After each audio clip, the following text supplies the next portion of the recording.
Hello, and welcome to a brand new day of free-to-play here on Magic the Gathering Arena. Get the dish on the latest with me, Lord Rumfish.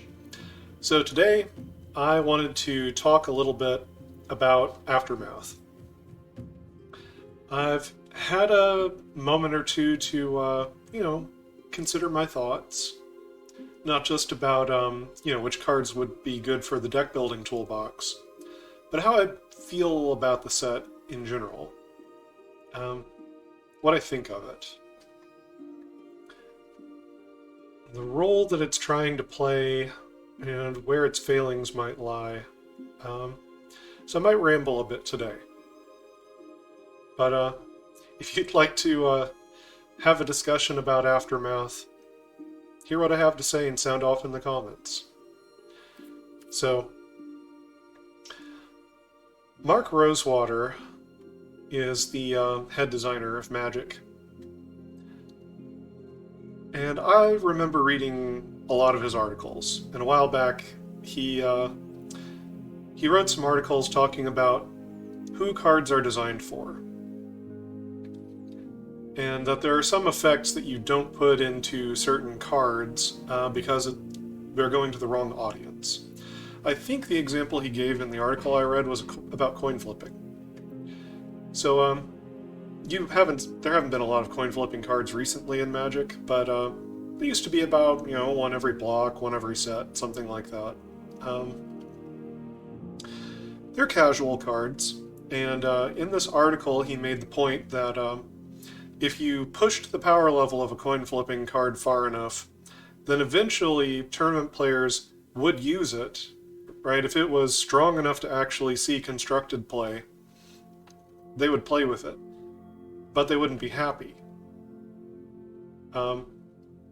Because spikes, tournament players, they like to feel that their skill determined the outcome of a game, and they hate cards that are essentially random. So, they're going to go where the power is. If the best deck in Standard is based around a coin flipping card, they'll use it, they'll play it, but they won't like it. It's for the wrong audience. Coin flipping cards are for players who like some chaos in their games, who like their games a bit casual, and it's kind of like a certain kind of a Timmy card, where there's some kinds of Timmies who like giant wild swings in the game, and coin flipping cards can give you that. And he did this with other types of cards and things too. That, some types of cards are designed specifically for draft.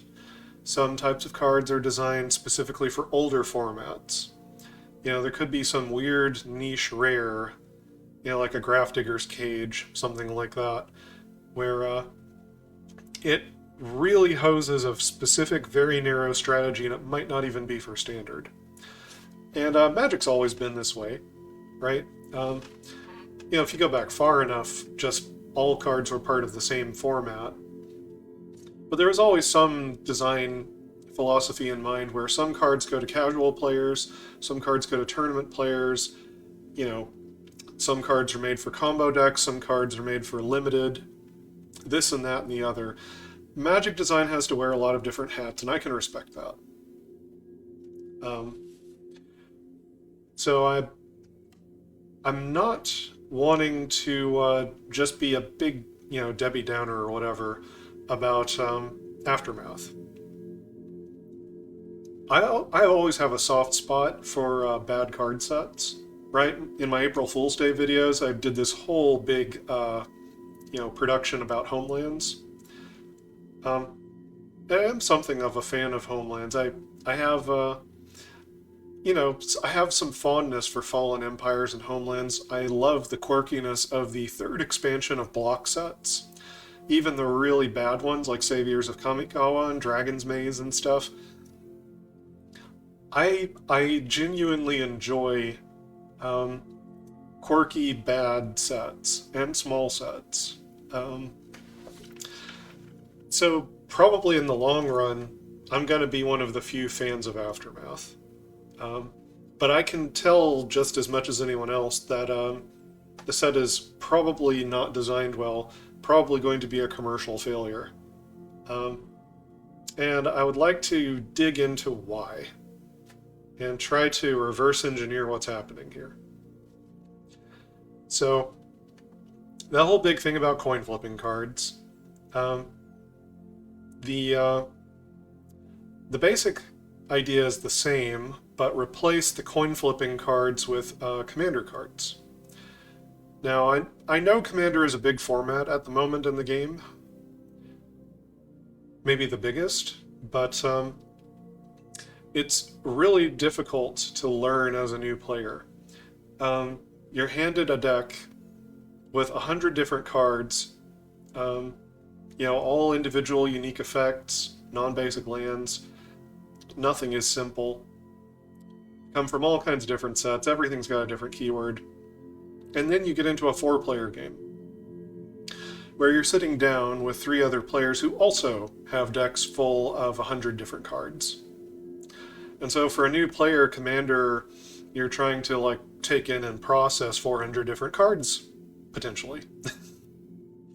Not that many in the course of a single game, but enough that it's like learning a whole expansion set's worth of cards, except they don't play well together.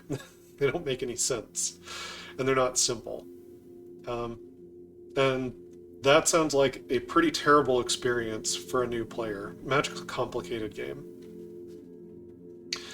So Draft and Standard are good on-ramps for learning how to play Magic. And they serve an important role in that function.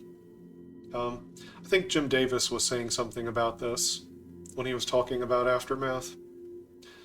And I'm inclined to agree. Could be that Dev from Strictly Better MTG was saying something about this as well. I've had some time to brew on it and think on it. So what do I mean by cards that are designed for Commander? Well, there's actually multiple examples in this set. Tazri's right here on the first page. So Tazri says, each creature you control has tap. Add 1 mana of any of this creature's colors. Spend this mana only to activate an ability of a creature. Okay, that's a little complicated. Activate only if this creature has another activated ability. Okay, now it's really complicated. And then he's got white, blue, black, red, green, tap, mill 5 cards, put all creature cards with activated abilities that aren't mana abilities from among the milled cards into your hand. If this isn't a activated ability commander, I don't know what is. That's, it's standard legal. And if there just so happened to be a powerful deck full of activated ability creatures, powerful enough that Tazri was worth running, and the deck was worth playing, then, tournament players would run it. But I don't know that they would enjoy it. I don't know if they'd be happy about it. And in terms of a deck building toolbox, I can't see any more than exactly 1 deck that Tazri could ever go into in Standard. And it's really pushing it to figure out if it could even be 1 deck. You really have to stretch. Really got to go out of your way to see if you could make Tazri playable in Standard at all, under any circumstances. It's a really weird card to be Standard legal. Now, like I said, sets have always had some oddball cards, oddball rares, things for older formats, things for casual players. They seed stuff like that into a set. But this is far from the only one that's here.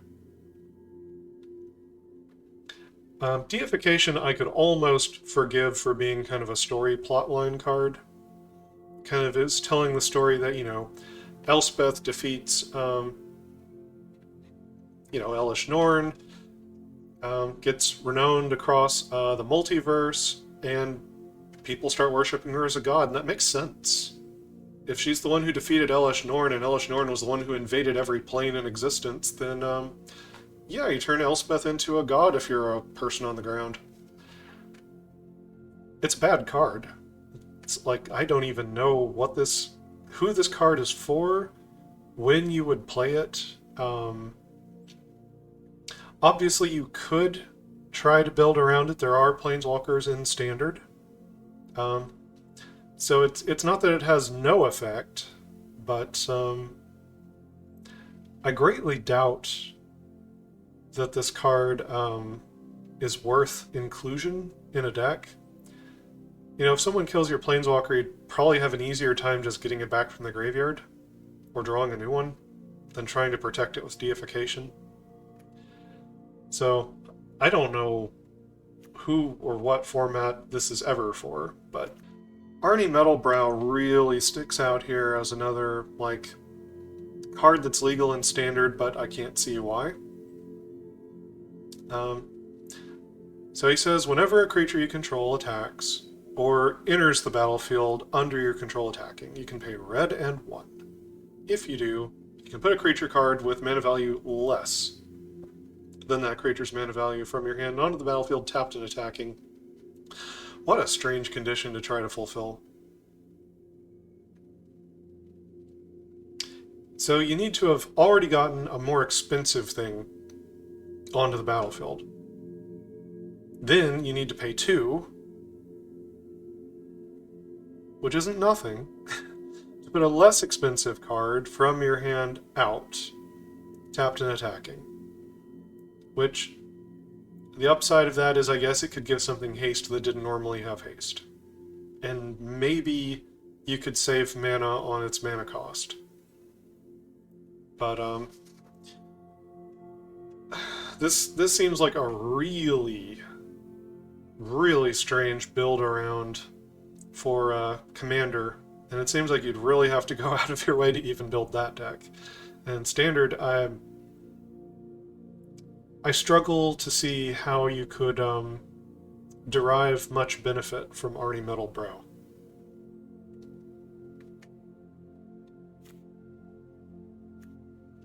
Plargan Nasari specifically has more effect if there are at least 3 players in the game.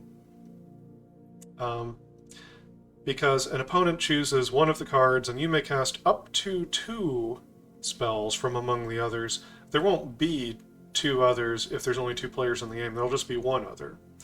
So you'll always reveal 2 spells, you'll get the worst one of the 2.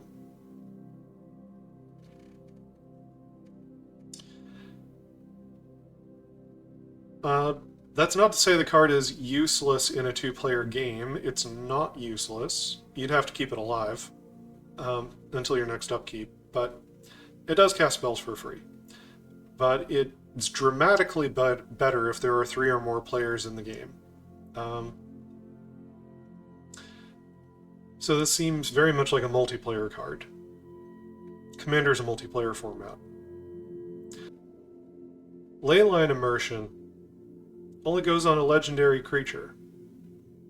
The enchant creature has Ward 2 and can tap for 5 mana in any combination of colors. You can only spend this mana to cast spells. Why?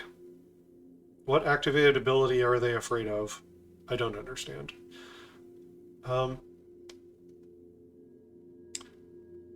This spell also feels very much like a commander card, but Rona exists in Standard.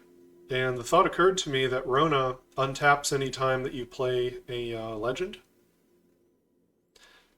And so Leyline Immersion in a Legends deck that has, 4 copies of Rona, Rona can just keep untapping. And you keep getting this Leyline Immersion effect. Generates 5 mana, generates 10 mana.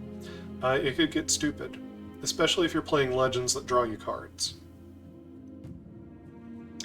Which is to say that this is a really weird, niche, narrow card that's an aura that tournament players are not going to like. But there's a chance with Rona in the format.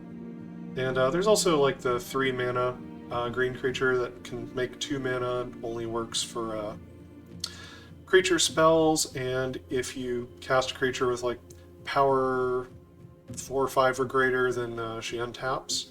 That would also work pretty well with Leyline Immersion.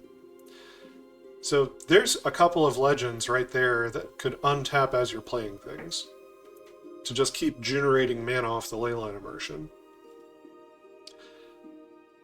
So it's possible this card has constructed applications, and I'm pretty sure if it does make a powerful deck like that that explodes onto the battlefield, that tournament players aren't going to be real enthusiastic about running this. They don't like auras, they don't like card disadvantage. It has incredibly narrow application. That feels very much like it was meant to be a commander card or something, but there's a chance that this could actually be a standard playable card. And I'm pretty sure that the audience of standard wouldn't want it. Wouldn't want to play with it, even though it would be strong enough to play with if, you know, everything happens to go exactly right. I'm not saying it will. Just an example. That's kind of the problem with this set, right? Open the Way reads poorly, right? Because has this whole thing about number of players in the game. I think it's actually a fine spell. You know, for 3 mana you can ramp 1, for 4 mana you can ramp 2. It's got a little bit of modality as a 3 or 4 mana ramp spell. I think it's fine, actually. But it reads poorly because it reads like it was made for a multiplayer game like Commander.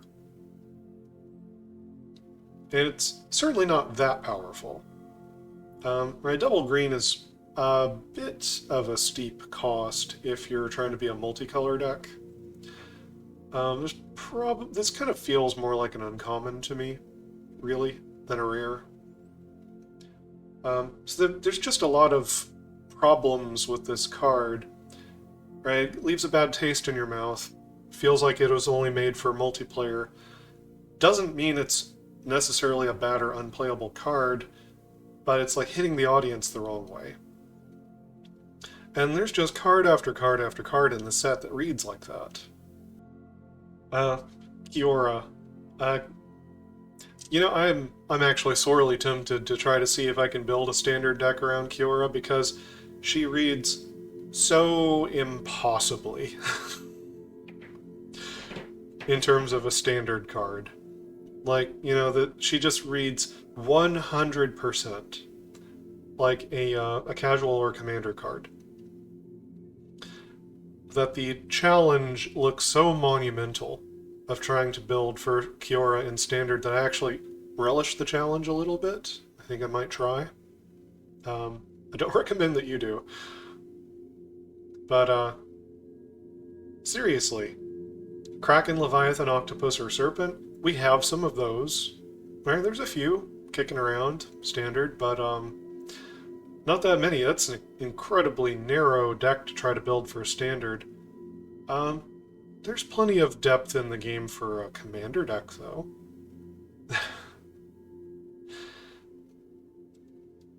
And it feels very odd to give us all of these cards that play for a format other than standard. Rocco. Right?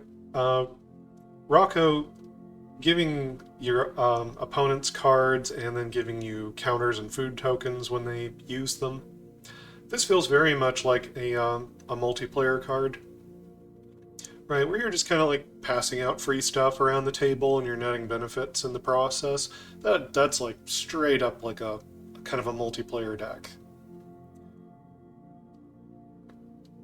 Now I think Rocco actually could have legs in 2-player. CGB, Covert Go Blue, he actually put out a video using Rocco recently. And he must see in this card kind of what I see here too, is that this card generates a ton of value for you if your opponent is using stuff from exile, and you can use other stuff from exile yourself as well. Just a couple of counters, and Rocco has snowballed up in size, you know, to be decent value for having, you know, been a turn 3 play. But he doesn't read that way. He reads like a multiplayer card. Um, and just so much of the set is like that. Or you can't quite figure out who or what it's for. Um, like Niv Mizzet, or Nashi, or Karn, or Dranith Ruins. Um, so I think the failings of Aftermath. I mean, I could go into like the 5-card boosters and all of that, and that kind of reminds me of Homelands too, actually. But at least Homelands was at a decent price. Um, but it's talking about the design, talking about the cards as they are.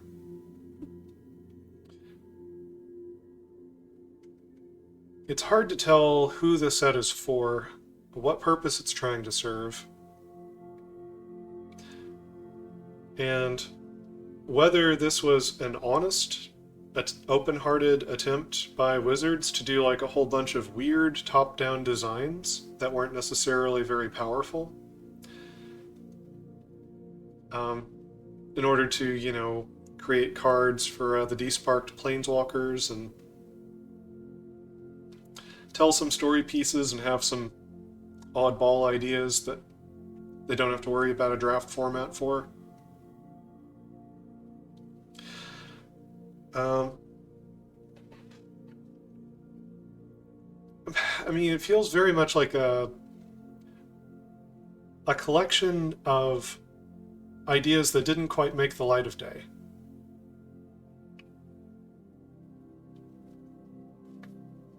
That maybe were chopped out of some sort of a set that was meant for Commander, or some of the cards didn't quite make it into March of the Machine, and so they shunted them off to this set instead. Or people just had a, kind of an odd idea for a narrow build around. So they went ahead and, designed it for this set because anything can go in this set.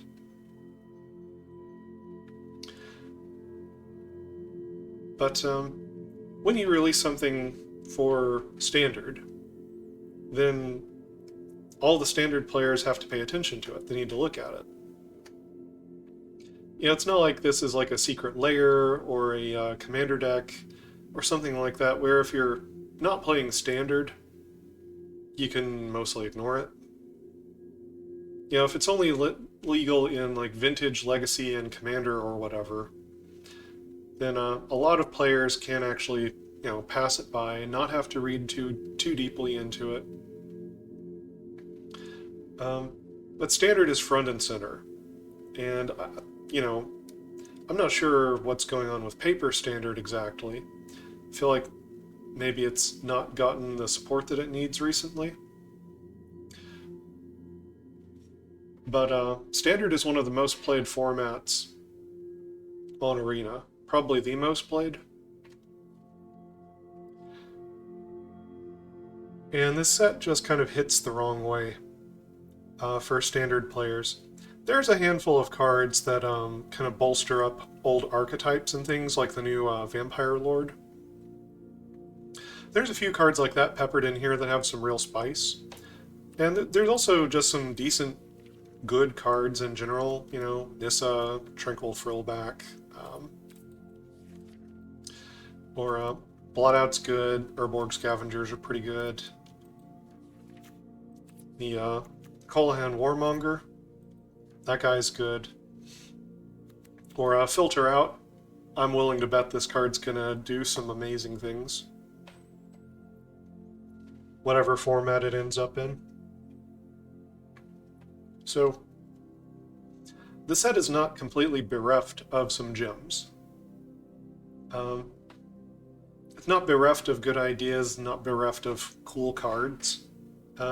Things that are just going to slot into some decks, People are going to try out Coppercoat Vanguard. They are. Humans is a thing. People are going to try this in Humans.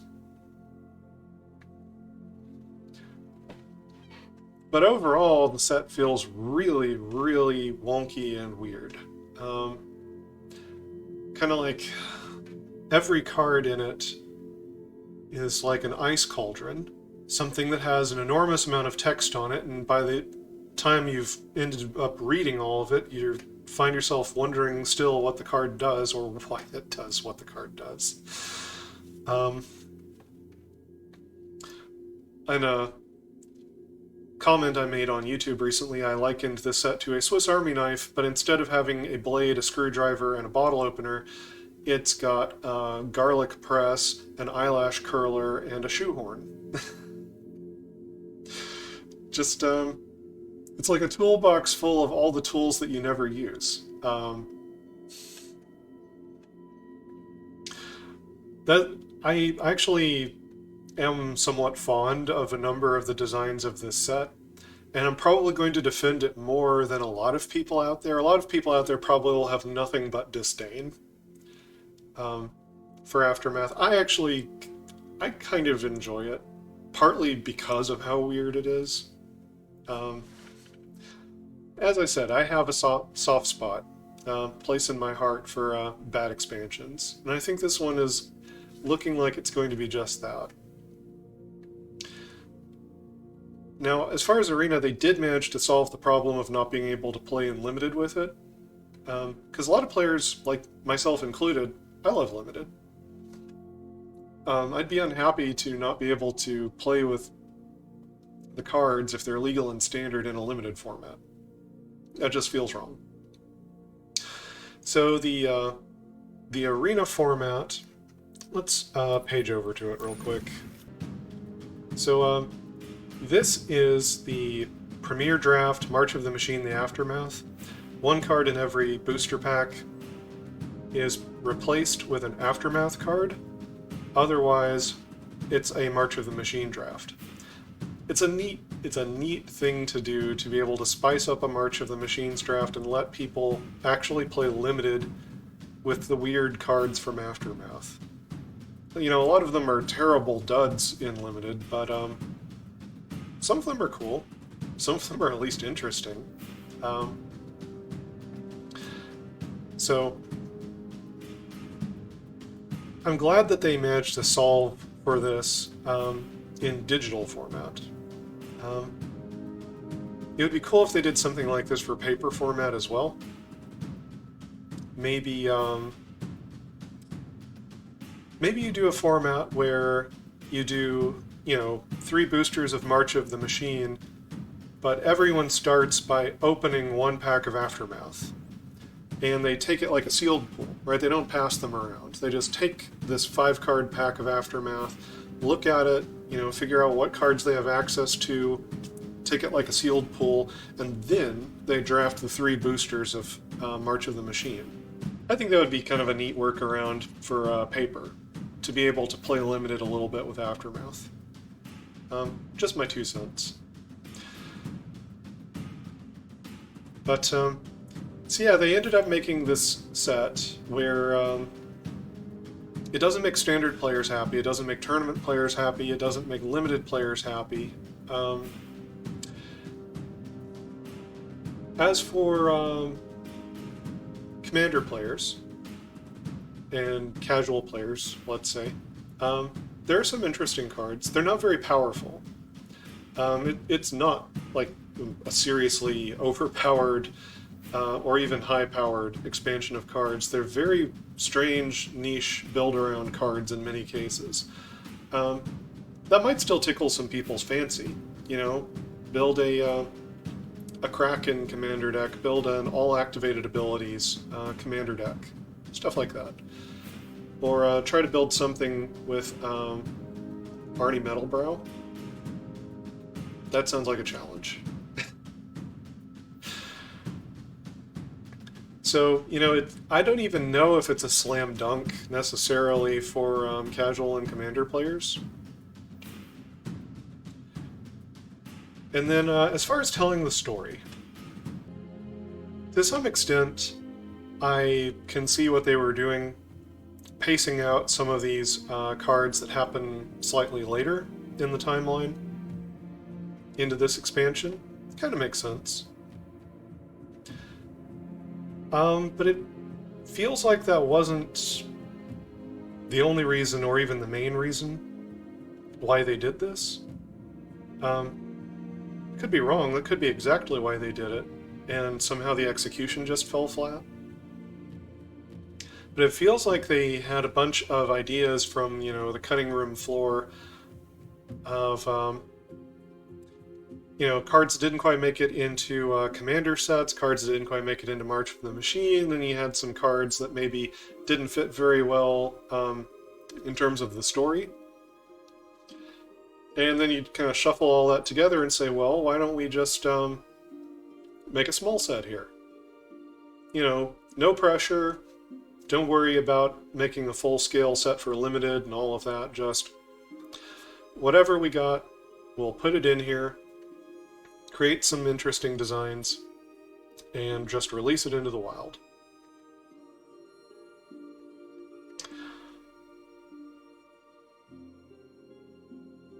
And if it hadn't been standard legal, I guess that would have been okay. And maybe if they'd put it into... If they made the boosters either cheaper or bigger, right? Like a 5-card booster that has, 1 to 3 rares in it,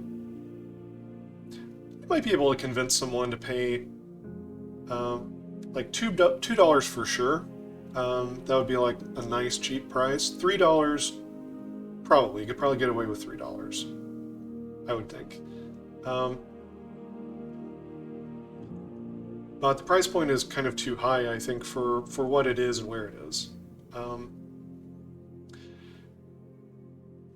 And it feels like it misses a lot of its target audiences.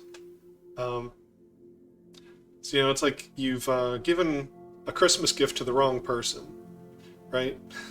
Or... you play musical chairs and you get the coconut cake, and you hate coconut. Sorry, a cakewalk, not musical chairs. But it's sort of like you're receiving this gift and it doesn't have what you want in it. It's got like a bunch of tube socks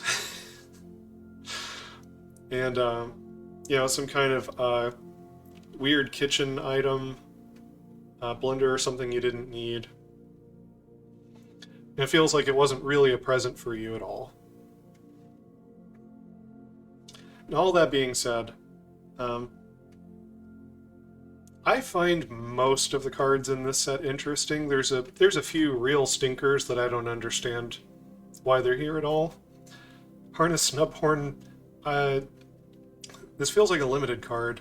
And the only way you can play limited is on Arena. And it's not even very good in that limited format. But a lot of the cards in the set, I'm willing to at least entertain the notion of trying to build a standard deck for them, even the really weird ones. Sure, the tool's not supposed to be for me. It doesn't feel like it was supposed to be in standard at all, but it's here. And I find myself wondering, well, how many creatures do have activated abilities? How many Krakens, Leviathans, and Serpents are there in standard? Things like that.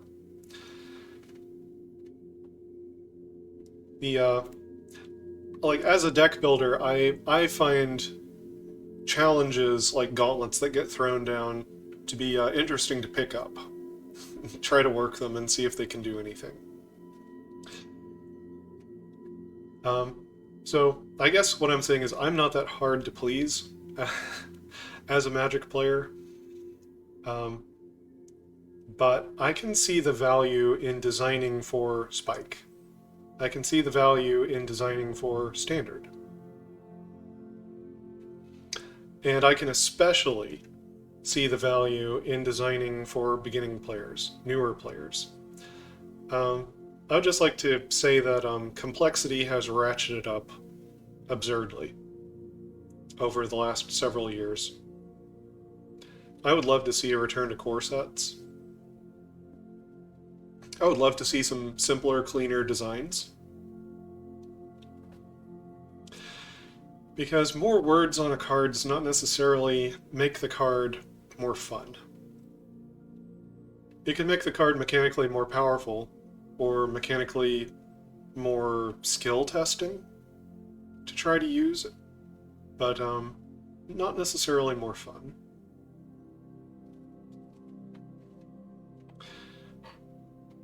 So anyone at Wizards, if you happen to be watching, please consider ratcheting down complexity.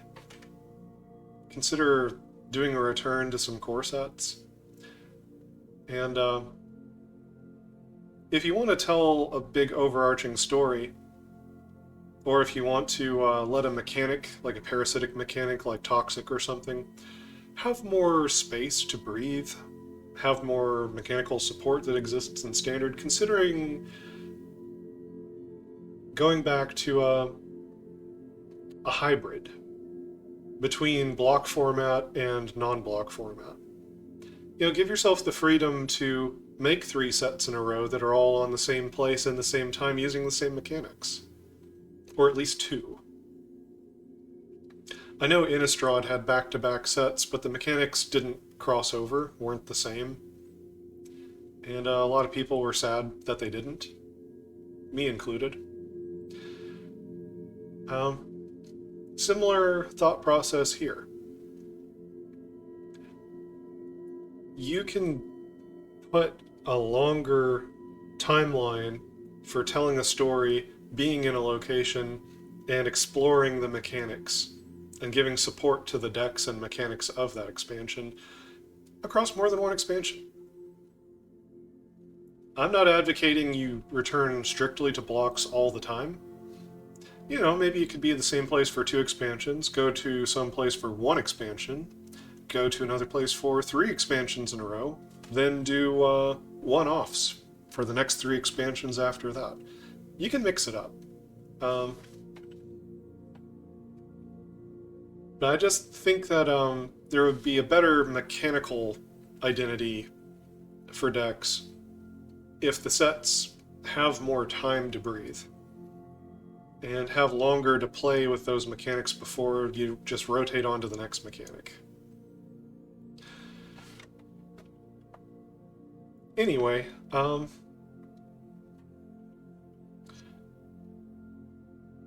so yeah, those are just sort of my rambling thoughts on Aftermath here.